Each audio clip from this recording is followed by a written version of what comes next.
Hello and welcome to another update video about Ethereum. Yeah, not many changes since yesterday. Ethereum really, as I said in previous videos, hasn't gone anywhere, unfortunately. So it might still be caught in this range for a little while, especially if Bitcoin sees a little bit of selling pressure. Maybe today I just talked about that in the Bitcoin video, but we'll see. I mean, overall, things are starting to look quite interesting, also because we had a small micro 5-wave move up on the Bitcoin chart. Here you could say, this also looks like a first 5-wave move up, so we can zoom in a minute.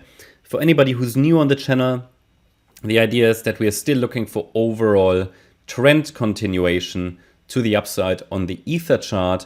But first of all, we need to make sure that we understand what needs to happen to call this correction completed. Yeah, so I'm labeling this here as an A, B, C structure in a 4th wave. As soon as this 4th wave is completed, we're going to look for a 5th wave rally to the upside. And I mean, we're already looking for it. The 4th wave could be completed.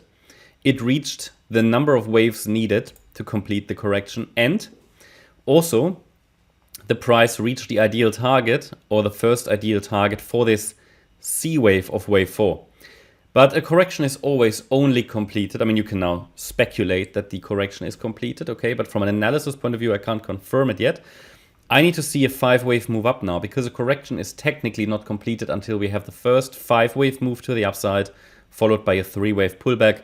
Doesn't mean it couldn't be completed. It can, but I only see 3 waves up at the moment, because the rally between the 13th of April and the 15th of April was only a 3-wave corrective rally. I need to see the next larger degree 5 waves fill in. That doesn't mean it couldn't be completed. It absolutely could be completed. And if you want to trade for that, then, well, you could, for example, set a stop below this wave 2 low in yellow, which is the Friday low. Now, I'm not promising you that it's holding, but it is the level that needs to hold if the low was already in. And at least this microstructure in yellow would then be invalidated if we see a break below that level. At the moment, I'm exploring the possibility that we're dealing here with a larger 5-wave diagonal pattern in which the waves 1 and 2 are already completed, and the 3rd wave could be unfolding now as an ABC structure because the wave 1 was also an ABC. It's possible that this A wave already completed, the B wave completed. We're now in the C wave to the upside. Alternatively, wave A is here, wave B is following now, and then wave C. I think this might actually be more in line with Bitcoin, also with regards to the larger degree targets, which would require the price to get actually in a 3rd wave to 3,620 or more, because the 3rd wave should ideally get to these levels. Just change the wave degree here. That gives us at least a support area. Now, Ether is currently in a micro resistance area and sees a little bit of a slowdown there between 3,200 and 3,137.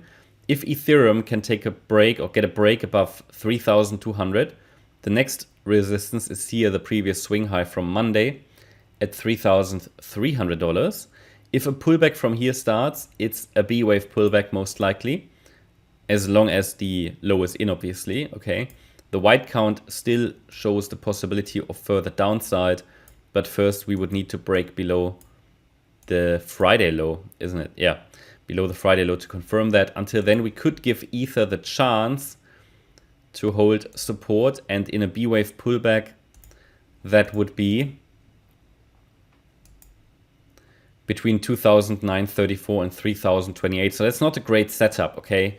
I'm just showing you which levels need to hold if we get any pullback that would suggest that trend continuation is still, you know, sort of likely, or at least we can follow it. I mean, it's never likely really when you only have 3 waves up, but the main reason I'm tracking it is because Bitcoin potentially put in a 5-wave move up, and because Ethereum also fulfilled the required moves to the downside to complete the correction. So we're just following it, observing it at the moment.